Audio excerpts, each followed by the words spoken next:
And we always talk about big names and big brands. Let's say we talk about, Nita Mukesh Ambani Cultural Center, or maybe the brand Bulgari. So इन चीज़ों के पीछे जो artisan रहता है, जो art रहता है, जिससे ये चीज़ें बनती हैं, उनमें से एक आर्टिस्ट आज हमारे साथ हैं। He is mister Dwarka Paraste, he is a Gond artist. So welcome, welcome here. ये स्पेशली मध्य प्रदेश से आए हैं यहाँ पे। हम लोगों को हमें गोंद आर्ट के बारे में बताना है। गोंद आर्ट एक ट्राइबल आर्ट फॉर्म है, जो कि बहुत ही ब्राइट और बहुत ही ब्यूटीफुल है। ज़्यादातर इसमें एनिमल्स बनाए जाते हैं और बहुत ही पुरानी है। वो आपको सब इसके बारे में द्वारका जी बताएँगे अभी। सो द्वारका जी, आप अपने बारे में पहले कुछ जी, बताइए, आप कहाँ से आए हैं? नमस्कार। मैं मध्य प्रदेश के डिंडोरी जिला से बिलॉन्ग करता हूँ। मैं एक आदिवासी जनजाति गोंड प्रधान से बिलॉन्ग करता हूँ। मैं ये गोंड पेंटिंग पिछले 25 सालों से करता आ रहा हूँ। इस पेंटिंग के माध्यम से देश-विदेश सभी जगह से काफ़ी मतलब पेंटिंग को प्रशंसा मिलती है और वर्क इसी से अभी फ़िलहाल अपना रोज़गार चल रहा है। लोग काफ़ी पसंद कर रहे हैं, प्रमोट भी कर रहे हैं इस गोंड पेंटिंग को। तो मैं चाहता हूँ कि यहाँ के लोग भी इस पेंटिंग को देखें, इसके बारे में जानें और इसे सीखें। जब आप इस कला को सीखेंगे, जब आप हमारे पास आएँगे, 5 दिन हमारे पास है यहाँ पे। सो जब आप इस कला को देखेंगे, सो इसमें बहुत सारी आपको रेज़िलियंस सिखाती है, आपको बहुत पेशेंस सिखाती है कि कितनी बारीकी से काम किया जाता है। आपकी पर्सनैलिटी में भी ये ट्रेट्स आते हैं, इस तरह से रहने के, इस तरह से जीने के। सो कला सिर्फ़ देखने में सुंदर नहीं लगती है, कलाकार अंदर से भी बहुत सुंदर होते हैं। सो 'cause they have that kind of patience and that kind of aesthetics, कि वो किसी चीज़ को सुंदर दिखा सकते हो। सर, एक बात बताइए, आपने जी। नीता मुकेश अंबानी कल्चरल सेंटर में काम किया है। जी। आपका एक्सपीरियंस कैसा रहा वहाँ? वहाँ बहुत अच्छा रहा। उन्होंने मेरा कहीं से काम देखा था, फिर उन्होंने कॉन्टैक्ट किया उनकी टीम के माध्यम से। उसके बाद मुझे 15 दिनों के लिए वहाँ मुंबई में बुलाया गया। वहाँ लाइव डेमोन्स्ट्रेशन के लिए मुझे बुलाया गया था। बहुत अच्छा वहाँ के जो व्यवस्थापक थे और जितने टीम थी उनकी बहुत अच्छे से हमने प्रमोट किया।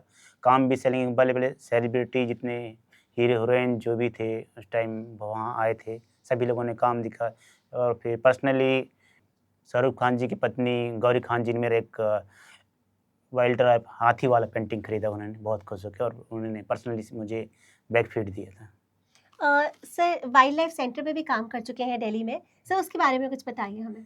वाइल्ड लाइफ ऑल इंडिया के सभी जितने वो हाथी पे आधारित था, तो 3D उसमें करना था, तो मैंने उसमें ये सीमेंट पे कटिंग वर्क में किया था, जिसका ओपनिंग दिया मिर्जी जी ने किया था।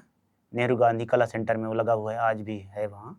उसमें मैंने गोंड आर्ट से प्रमोट किया था। एक आप जो आपके गोंद आर्ट की फॉर्म्स हैं, ज़्यादातर जानवर होते हैं उसमें, शेर होता है, डियर होता है, जबकि उनको ना रिप्रोडक्शन दिखाई जाती है कि बड़े फर्टिलिटी वे से दिखाया जाता है। ये क्या है आपका गोंद आर्ट का पीछे रीज़न क्या है? हम लोग आदिवासी हैं, तो हम लोग जल, ज़मीन, जानवर से जुड़े रहते हैं। तो जैसा देखते हैं वैसा बनाते हैं। सोच उनकी कहानी पे आधारित हमारे रहन-सहन, उनके बीच हमारा और फिर जानवर का संबंध क्या है उस पे दिखाते हैं। पेड़ के और पेड़ हमारे उनके पूरक हम कैसे हैं, तो वो भी दिखाते हैं। हर पेड़ से हम लोग एक लकड़ी मात्र, ऑक्सीजन मात्र नहीं, उनसे हमारा बहुत दिल से जुड़ा हुआ है। हर जड़ से लेकर तन तक, हर उनका पत्ती से लेकर हर तना, फल का सबका हम उपयोग करते हैं। वो इसीलिए पूजते हैं हम लोग। जैसे कि हर कार्यक्रम हुआ तो हम लोग बड़ा देव के फर्स्ट चावल अन्न प्रसाद साझा ट्री को बहुत मानते हैं अपना बड़ा देव। ये आपके काम में भी दिखता है। सो इनका अगर आप काम देखें तो एक पेड़ के एक लीफ में भी you will find all the details, और इतने प्यार से कलर भरे गए हैं, रंग भरे गए हैं। सो आई होप आप हमारे यहाँ पे आए हैं तो आप हम सबको भी ये चीज़ें, ये कला सिखाएँगे, जी, ज़रूर ताकि सिखाएँ। हम भी कुछ नेचर से एक जुड़ाव हम भी फ़ील जी। कर सकें, राइट? अच्छा, आप अपने गाँव के बारे में बताइए कि गाँव का माहौल कैसा है, और आप यहाँ शहर कितने घंटे से लगा के आप अमृतसर में आए हैं? कितने घंटे के बाद यहाँ पहुँचे? अमृतसर मिनिमम 24 घंटे से ज़्यादा लग गए हैं। 27 घंटे में पहुँचा मैं, सब गाड़ी में घूम भी के। आए हैं, बस में भी आए हैं, सो जी। You change your transportation also. जी। ठीक है। हमारा गाँव का रहन-सहन खुला है, जंगलों से घिरा हुआ अपना गाँव है। मेरा गाँव डिंडोरी देखिए छोटा-सा गाँव है, गारकमट्टा करके। और मेरे गाँव से ठीक 20 किलोमीटर नर्मदा नदी ऊपर पहाड़ से निकली हुई है, विंध्याचल पर्वत से। वहीं किनारे मेरे गाँव में 3 नदियाँ हैं। 3 नदियों के बीच में मेरा गाँव है। एक नर्मदा नदी है, एक करमंडल नदी है, एक फुलवारी नदी है, उसके बीच में गाँव है। तो मतलब बारह मास एकदम वातावरण ज़्यादा गर्म नहीं होता, ज़्यादा ठंडा भी नहीं होता, इस टाइप में गाँव है। अच्छा, आप द्वारिका जी एक चीज़ और बताइए, आपने बुल्गारी के लिए काम किया है, it's a big brand, we all know this. जी। सो इसका serpent is very famous and we all have a dream to buy stuff from it. So आप बताइए, and few of us are having it also, हमारे सबके पास में हो तो we feel very proud कि हमारे पास बुल्गारी का जी, स्टफ होता है। नहीं मुझे पहले तो पता नहीं था कि इसके लिए काम करना। मैंने सबको जो वहाँ के जो रिलायंस फाउंडेशन टीम ने उन्होंने बोला कि आपको इस टाइप में काम करना है, तो बहुत सारे गोंड आर्टिस्ट थे, लेकिन उन्होंने बोला मेरा काम देखा, छोटा बारीक काम, तो उन्होंने मुझे सिलेक्ट किया उसके लिए। लेकिन मैंने अपने तरफ से बहुत कोशिश किया, लेकिन फाइनल तक नहीं पहुँच पाया। उसमें सारे ऑल इंडिया के आर्ट क्राफ्ट थे, उसमें चलिए, गोंड में शामिल मैं ही हूँ। बट यू ट्राइड और आपका काम लेकिन सिलेक्ट हुआ, ये हाँ, बहुत बड़ी बड़ी बात है। बात, लेकिन मेरा काम वहाँ लगे हैं हम्म। और शायद बिक भी गए हैं, जो भी लगे हैं वो। तो जैसे भी जो तो बनाया। यहाँ से पता लगता है कि हमारी जो इंडिया की आर्ट फॉर्म है वो ग्लोबली रिकॉग्नाइज्ड है, ग्लोबली एक्नॉलेज की जा रही है, लोग अप्रिशिएट करते हैं। और ये हमारे इंडियंस का भी फर्ज बनता है, एटलीस्ट हमें इसका ज्ञान तो हो, कि हमें पता तो हो कि ये कला है हुँ। हमारे देश में, जो कि बहुत पुरानी है। कितने साल पुरानी है द्वारिका जी ये कला? ये तो 200 साल पुरानी है। हाँ हाँ। जी, इस बीच में विलुप्त हो रहा था, फिर हमारे स्वर्गीय जनगढ़ सिंह नाना जी हैं, लगते रिश्ते से हमारे सगे नाना जी, उन्होंने शुरुआत किया। स्वामी जे के स्वामीनाथन एक टूरिस्ट घूमने गए थे, भारत भवन डायरेक्टर थे जे के स्वामीनाथन जी ने। उन्होंने गाँव भ्रमण करने गया, फिर वो जनगढ़ सिंह श्याम जी का वो देखा वीडियो, चित्र बनाए थे वो, मेट हनुमान जी का अपने दीवार पर्सनली, उसको देखा, उसको भारत भवन लेके आया। फिर से ये फिर उनको कलर ब्रश दिया गया, उनको प्रमोट किया गया, फिर उन्होंने शुरुआत किया।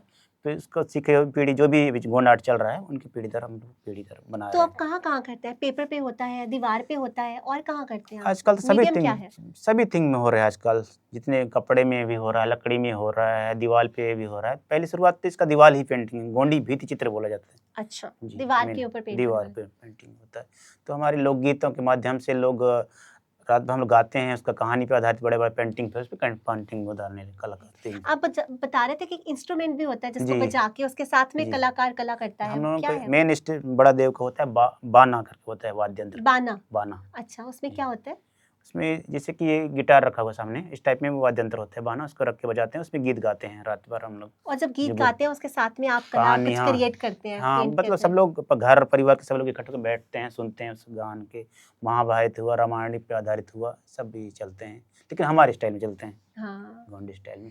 सो इतना कलरफुल आपका कल्चर है, इतना जी, ब्राइट आपकी पेंटिंग्स हैं। सो अगर हम इससे कुछ ले पाएँ तो nothing like that. Thank you so much Dwarika ji, आप यहाँ जी। आए हमारे बहुत-बहुत अमृतसर में। धन्यवाद आपको थैंक बुलाने के यू लिए। So much.